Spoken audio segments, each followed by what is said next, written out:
it is in 1916 that Jassasa went to work with British spies in Arabia. Lawrence of Arabia, of course, is the most well-known of them. These British spies were sent into Arabia, posing as Muslims. And they went to two actors in Arabia, two. One was Sharif al-Hussein, who was appointed by the Khalifa in Istanbul as the Sharif of the Hijaz, Makkah and Medina, in control. Makkah was under the control of an Arab battalion, but Medina was under the control of a Turkish battalion. And I wish I could understand why the Khalifa insisted on the Turkish battalion under the leadership of Fakhri Pasha to defend Medina. I don't know why. So when the British spies went to Hussein, they offered him the moon. They offered him the moon. We will liberate the land of the hated Ottoman Turks, and we will give you independence and freedom, and you will now become the king of the Arabs. Remember, Britain is not talking about Khilafah. No, we'll make you the king of the Arabs. And we also prepared to offer you a little, you know what, just £7 million. Huh? £7 million at that time is what Bill Gates has now.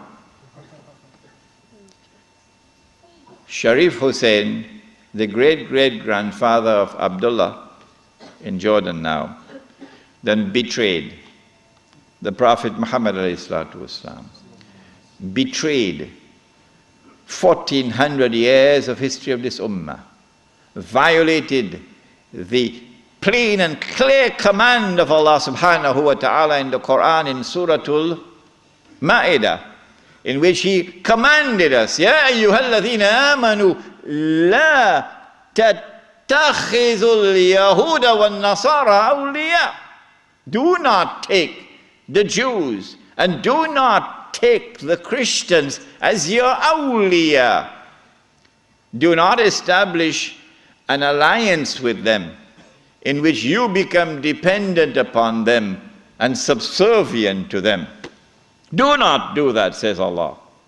بَعْدُهُمْ أَوْلِيَاءُ بَعْضٍ. They are protecting friends of each other. وَمَنْ يَتَوَلَّهُمْ مِنْكُمْ فَإِنَّهُ مِنْهُمْ. Whosoever from amongst you turn to them for that kind of an alliance, you no longer belong to this ummah, you've now joined them.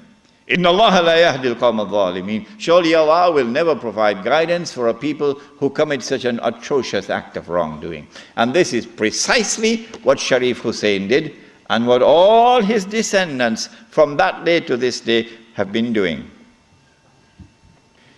Sharif Hussein now accepts 7 million sterling pounds and enters into a military alliance with Britain and declares himself independent of the Ottoman Khalifa.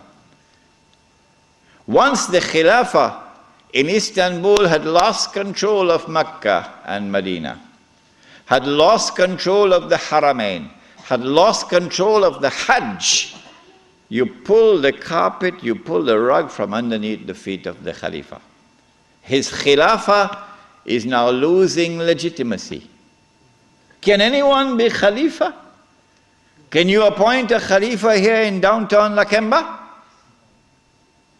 Can Mullah Umar have been recognized as the Khalifa? No, why not? Because when the Hajj comes, Amirul Mu'mineen Mullah Umar will have to apply for a Saudi visa to perform the Hajj. Huh? And if the Saudis reject the visa, the Khalifa can't perform the Hajj. All right? And so the British calculated, if we can wrest control of the Haramain and the Hajj away from the Khalifa in Istanbul, then the legitimacy of his Khilafah will begin to crumble. And so this was 1916. The British spies then went to the second actor in the Arabian Peninsula. I mean, Britain has a PhD in deception. If you want to destroy the Khilafah, okay, you have to make sure that it cannot be restored. How can you take the entire world of Islam with so many ulama and ensure that not only is the Khilafah destroyed, but it cannot be restored? That's a tall order. How to do it? The answer is, you not only have to liberate the Haramain from the control of the Khalifa in Istanbul, but you have to put it in the control of those who will not themselves claim the Khilafah and will not allow anyone else to claim the Khilafah. And so long as these people keep control of the Haramain and the Hajj, the Khilafah can never be restored. Simple, isn't it? Simple, isn't it? And so that was why they had to make the trip to Riyadh to meet, what's his name? Abdul Aziz Ibn Saud. Correct name? Of course it's the correct name. Why are you afraid to mention it? But Abdulaziz ibn Saud did not control the Hijaz. So he couldn't command the check for £7 million. He had to be content with something less than that. So what the British offered to him was, if you would sign the same kind of agreement with us and violate the specific command in the Quran and betray Allah and His Messenger and betray the Ummah, if you will do that, we pay you £5,000 a month. Would you accept that? Abdulaziz says, yes. Yes.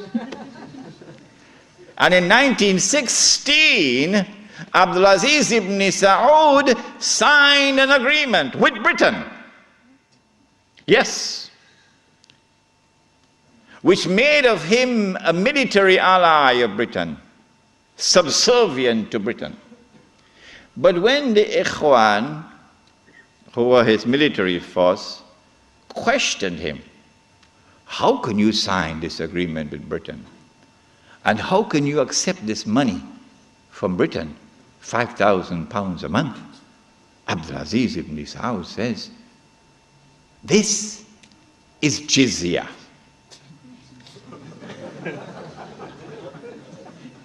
Jizya is what they pay to me because I control them. It was dust in their eyes and they swallowed it.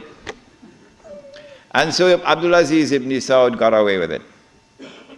Massive betrayal, and a very dangerous plan is now in place. As soon as the Khilafah is destroyed, that Abdulaziz ibn Saud will be given what is known as the green light, something that Saddam Hussein knows about, the green light. And then he will attack and take control of the Haramain. And when once he does that, he won't make the mistake of ever claiming the Khilafah for himself. And he will never allow anyone else to claim the Khilafah, because no one else can take the control of the Hijaz and the Haramain from them, because they are supported by Britain. And so goodbye to the Khilafah. It's gone. It can never be restored. Never, never, never be restored. So long as Britain and the United States of America underwrite the security of the Saudi state, you can never, never, never restore the Khilafah. By 1919, the Ottoman Empire was in shambles, falling apart. And a British army under General Allenby, with many Arabs and Punjabi Muslims fighting faithfully under his control, attacked the Turkish garrison which was defending Jerusalem, defeated it, and liberated the Holy Land. This was a joyous day for the Jews, because now the countdown is really moving forward, and the golden age is coming back.